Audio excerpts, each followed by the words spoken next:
Hi, I'm Emma Lou, the Creative Director with Heartfelt Creations. Today I'm going to show you how to shape the Blazing Poppy stamp and die set using the traditional shaping technique for a flower like this, but then I'm also going to switch it up and show you a completely different look by turning it into a very ruffled and beautiful flower. So join me and we'll learn this technique together.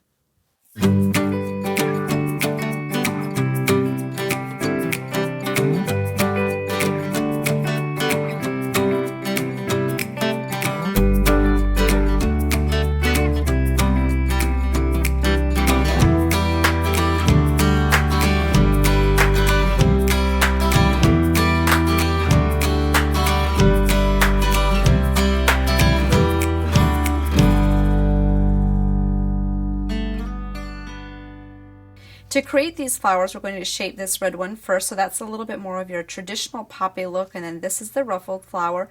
To start out with, I took the Blazing Poppies stamp set. This stamps like a background, so all these images will stamp at once, and then we have the coordinating die that will cut that out at once, and these are called the Blazing Poppy petals and then the Blazing Poppy die. So to get started, we're going to just give this some quick color. For myself, I absolutely love the Memento ink for the poppy. There's a color Morocco and the rhubarb stalk. Those are some really nice, vibrant colors that also blend very nicely with the paper that we have in this collection. So this is the Morocco color, and then I'll just switch this out and just do a little bit of the rhubarb stalk, just to blend that color in at the tips.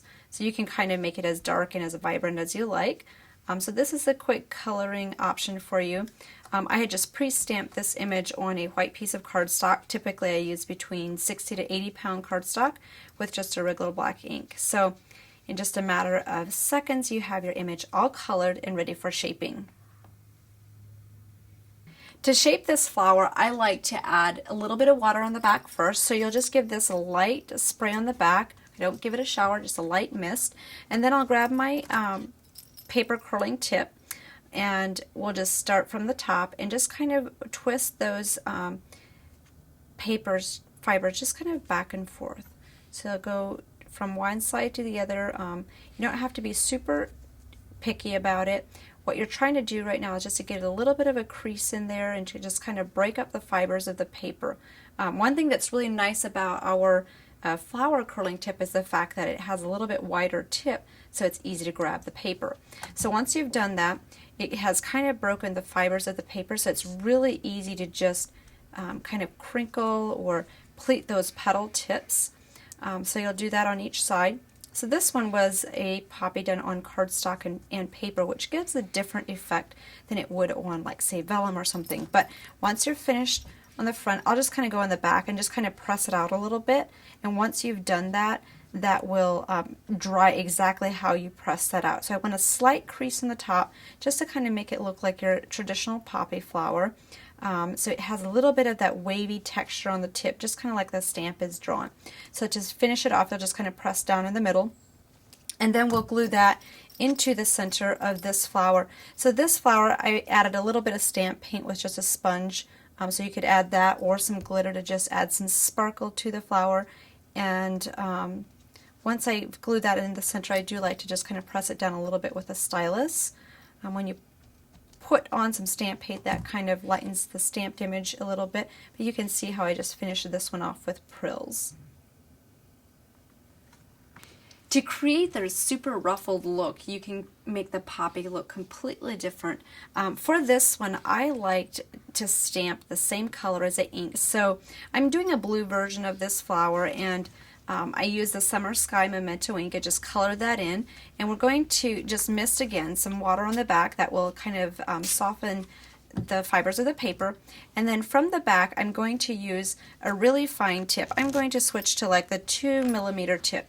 And we're going to just, this is a little bit different way to crease the poppies.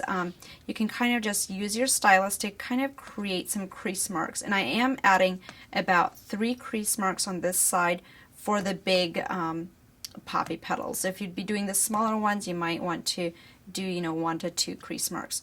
Just kind of do 3 on each petal, and then you'll flip it around and you'll do the same thing, but you will offset the marks that you're putting in the front. That will give you kind of a creased or crisscross pattern, so it's easy to really ruffle the flower very nicely.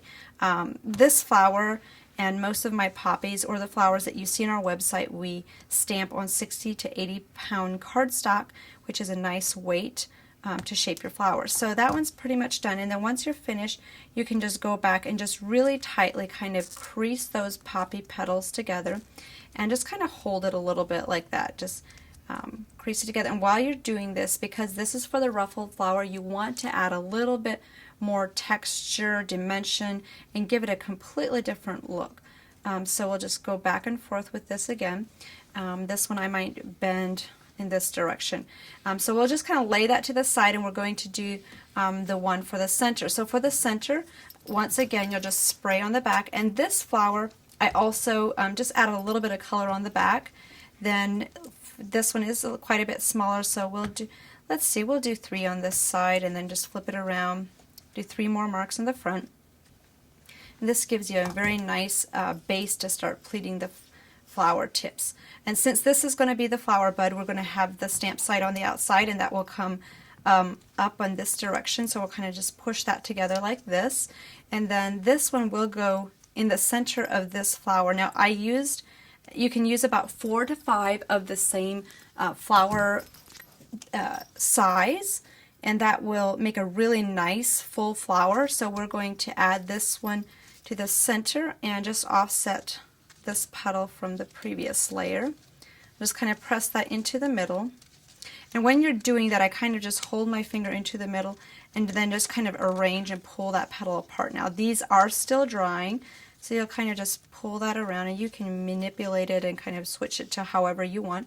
And this is the flower bud, so we'll just put a little droplet of glue, and we'll just put that right into the center. When you're putting this in the center, it might be a little bit tight. If you have any problems putting that into the center, just kind of squeeze down a little bit with your stylus tip, and that will help that. So that's a really nice full flower. You can also do a completely small version of that. This is how it looks if you combine the first version of how I showed you to shape the poppy, and then the center is shaped completely, you know, how I just showed you. This is a little bit more of the creased look, so you can get really different looks just based on how you shape that poppy flower. We have so many different samples of the poppies and different ways you can use them, and the first one I really love is the effective vellum. It gives it a very natural look. And once again, this is the Blazing Poppy die. It will cut out everything at once. And then the matching stamp, we have quite a few different cards and tags with that. So this is the poppy stamp, just all those different sizes, and you'll get that stamped as a background.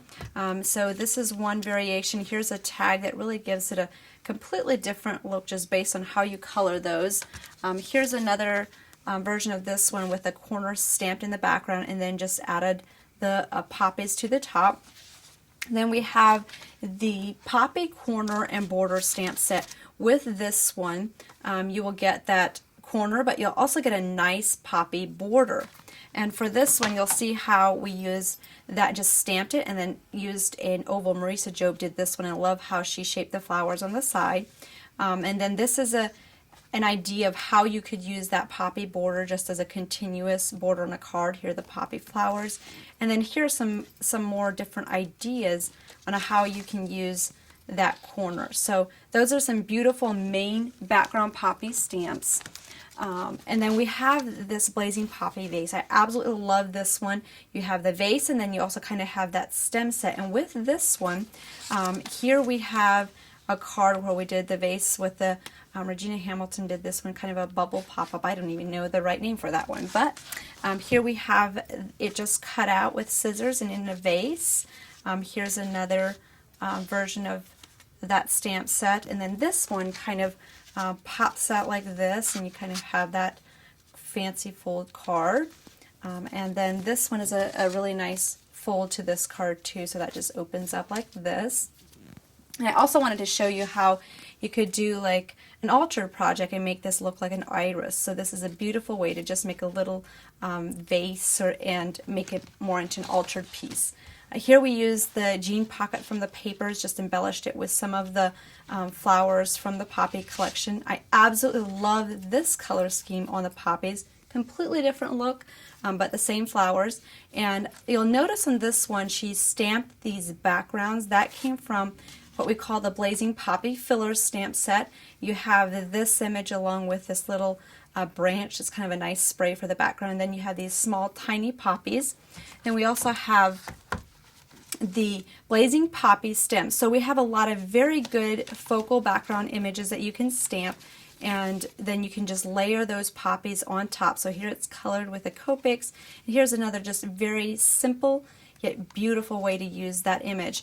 And then last but not least, we have the papers, which I absolutely love. I love the colors. Here you can see how we use the papers on a wedding layout, just by adding some flowers to the corners and then just accenting it with the beautiful colors from the papers. And you can kind of see just a quick overview of the paper colors on the inside. We have pictures of these individually online, but as I kind of flip through this, you can kind of see just the beautiful, rich color of this paper.